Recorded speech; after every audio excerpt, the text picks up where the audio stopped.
नमस्कार दोस्तों, आप सभी का हमारे YouTube चैनल में स्वागत है। आज हम कक्षा 12वीं की ज्योग्राफी पढ़ने जा रहे हैं।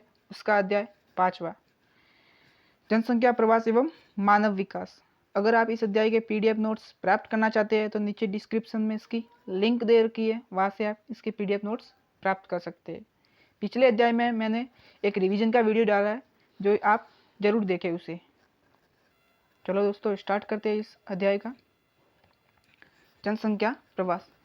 कि जनसंख्या प्रवास का क्या अर्थ है वो अब देखते हैं। हमें एक मानव समुदाय द्वारा अपने स्थान को त्याग कर किसी अन्य स्थान पर जाकर रहना या बसना ही प्रवास कहलाता है। कि किसी मानव समुदाय द्वारा अपने स्थान विशेष को छोड़कर अन्य स्थान पर जाकर रहना या बसना ही मानव विकास कहलाता है।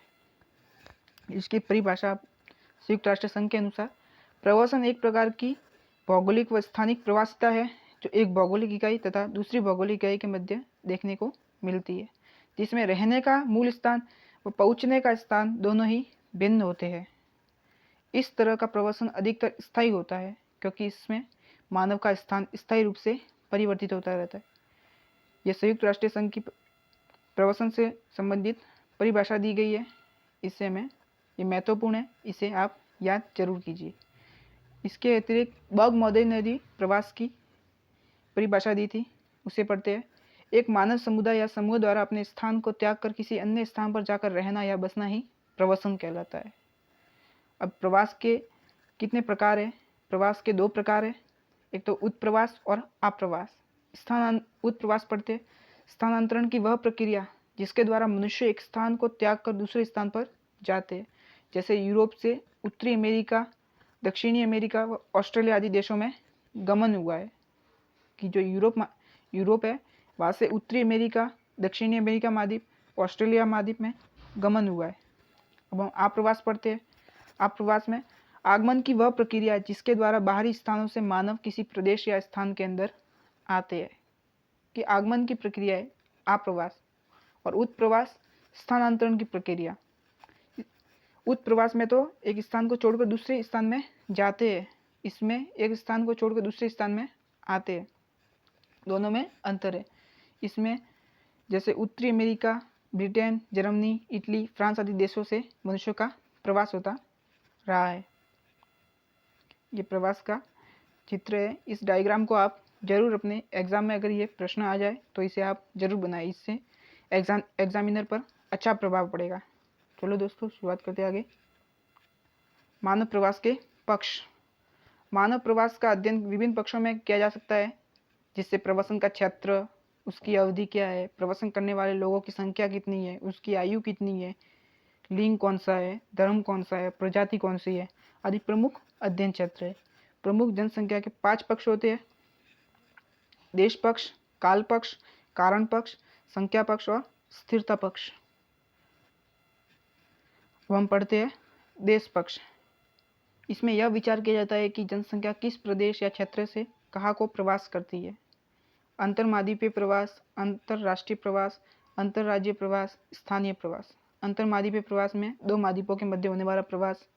अंतरराष्ट्रीय प्रवास 2 देशों के मध्य होने वाला प्रवास। अंतरराज्यीय प्रवास एक ही देश में 2 राज्यों के मध्य होने वाला प्रवास। स्थानीय प्रवास 2 गांवों या 2 नगरों या फिर नगरों या गांवों में होने वाला प्रवास। अब दूसरा है काल पक्ष। इसमें दीर्घकालिक प्रवास, सामयिक प्रवास, दैनिक प्रवास। कि दीर्घकालिक प्रवास लंबे समय से प्रवास करते रहना, एक महीने किसी दूसरे देश में रहे, एक महीने इस देश में रहे, इस प्रकार से। सामयिक प्रवास कि समय के अनुसार प्रवास करना, जिस प्रकार से जो गुज्जर होते हैं वो अपने चरवाहे जो होते हैं वो स्थान, जैसे मौसम होता है वो अपने समय के अनुसार प्रवास करते रहते हैं। और जम्मू कश्मीर में जैसे ही बर्फ़, शीत ऋतु आती है, तभी ये नीचे घास के मैदान होते हैं, तो वहाँ अपने भेड़ों को चराने जाते हैं।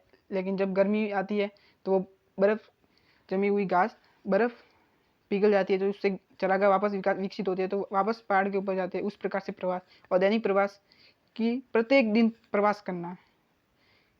कि किसी व्यक्ति की, मान लो किसी व्यक्ति की नौकरी उससे 20-30 किलोमीटर दूर है, तो वह अपने रोजगार के लिए उस क्षेत्र में जाता है, रात को वापस घर पे आता है। इस प्रकार से प्रवास। तीसरा है कारण पक्ष। इसमें जनसंख्या के कारणों पर विचार किया जाता है। भौतिक, आर्थिक, सामाजिक, सांस्कृतिक और राजनीतिक कारण कोई भी हो सकता है। भौतिक में धरातल से संबंधित है, जल की सुविधा न होने के कारण प्रवास करना, या फिर कृषि से संबंधित, मिट्टी से संबंधित, इस प्रकार से। आर्थिक क्षेत्रों में रोजगार से संबंधित, रोजगार के लिए प्रवास करना। सामाजिक क्षेत्रों में किसी समाज से संबंधित है, और सांस्कृतिक किसी सांस्कृतिक क्षेत्र की ओर प्रवास करना। और राजनीतिक कारण हो सकता है रंग भेद की नीति। अफ्रीका में अधिकतर अफ्रीकन लोग रंग भेद की नीति से परेशान होकर अपने दूसरे देशों में गए थे, उस प्रकार से ऑस्ट्रेलिया के। चौथा है संख्या पक्ष। इसमें किसी देश से बाहर जाने वाली प्रवासी जनता या उत्प्रवासी जनता या बाहर से आने वाली अप्रवासी जनता कितनी है उसका अध्ययन किया जाता है, उसकी संख्या का अध्ययन किया जाता है। अब पांचवा है स्थिरता पक्ष। ऐसे प्रवास जिनमें प्रवासी जनता नए देशों में जाकर स्थायी प्रकार से बस जाती है। अमेरिका, दक्षिणी अफ्रीका आदि में यूरोपीय लोग स्थायी प्रकार से बस गए। अब प्रवास के प्रकार। प्रवास मुख्यतः एक देश या एक महाद्वीप से दूसरे देशों या एक ही देश के विभिन्न क्षेत्रों के मध्य होता है। इसे दो भागों में बांटा गया है, अंतरराष्ट्रीय प्रवास और अंतरराज्यीय प्रवास। अंतरराष्ट्रीय प्रवास पढ़ते विश्व में एक महाद्वीप से दूसरे महाद्वीप में या एक देश से दूसरे देशों में लोगों का होने वाला प्रवास ही अंतरराष्ट्रीय या अंतर्महाद्वीपीय प्रवास कहलाता है। लोगों का अंतरराष्ट्रीय स्तर पर स्थानांतरण अधिकतर आर्थिक, सामाजिक, राजनीतिक और धार्मिक कारणों से हुआ है।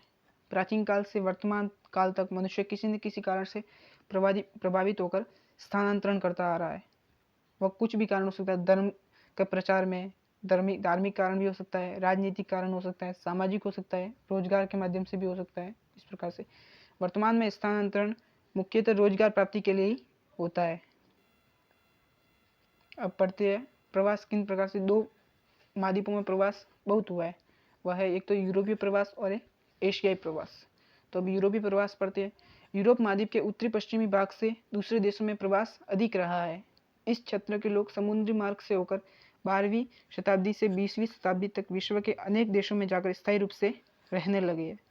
यूरोप महाद्वीप में संसाधनों की कमी तथा निम्न जीवन स्तर के कारण यहाँ से विश्व के अन्य ज्ञात देशों की ओर प्रवास करने लगे। यहाँ क्या बताया गया है कि यूरोप महाद्वीप में संसाधनों की कमी तथा निम्न जीवन स्तर के कारण यह भौतिक कारण है जिसके कारण प्रवास हुआ है। यहाँ पर यूरोप के पश्चिमी समुद्री तट पर स्थित देशों के लोग समुद्री मार्ग से होकर अफ्रीका, अमेरिका, एशिया देशों में प्रवासित हो गए। अपनी उच्च तकनीकी के उपयोग से वहां जाकर इन लोगों ने संसाधनों का अति तीव्र गति से दोहन किया।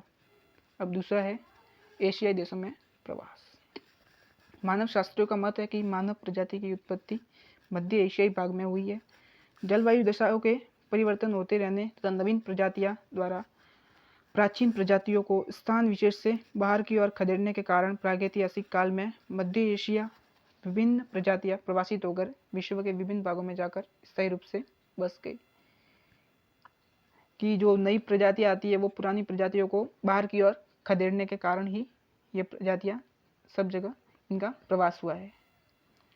18वीं शताब्दी के बाद बढ़ती जनसंख्या के दबाव के कारण चीन, भारत, जापान के लोग अपने पड़ोसी देशों में प्रवासित हो गए।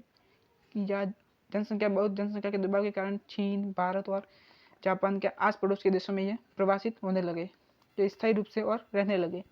भारत के लोगों का अपने पड़ोसी देशों में प्राचीन काल से ही अपने धार्मिक उपदेशों के प्रसार के लिए कई लोग विभिन्न देशों में गए। बौद्ध धर्म का प्रचार करने के लिए बौद्ध भिक्षु प्राचीन काल से ही म्यांमार, श्रीलंका, मलेशिया, इंडोनेशिया आदि देशों में प्रवसन कर गए। जो बौद्ध धर्म था उसके प्रचार के लिए ही गए थे, आदि देशों में प्रवसन कर गए। भारत पर अंग्रेजों के शासन काल के समय अंग्रेजों ने अपने कृषि बागानों पर मजदूरी करवाने हेतु दक्षिण अफ्रीका, मॉरिशस, फिजी, त्रिनिदाद स्थानांतरित किया, जो वही के स्थानीय निवासी हो गए। Thank you for watching video. अगर आपको ये वीडियो अच्छा लगा हो तो लाइक कीजिए, शेयर कीजिए, कमेंट कीजिए, और अभी तक आप इस चैनल में नए हैं तो सब्सक्राइब करना ना भूलें। Click a bell icon. Thank you. अंत तक हमारे इस वीडियो में बने रहने के लिए धन्यवाद।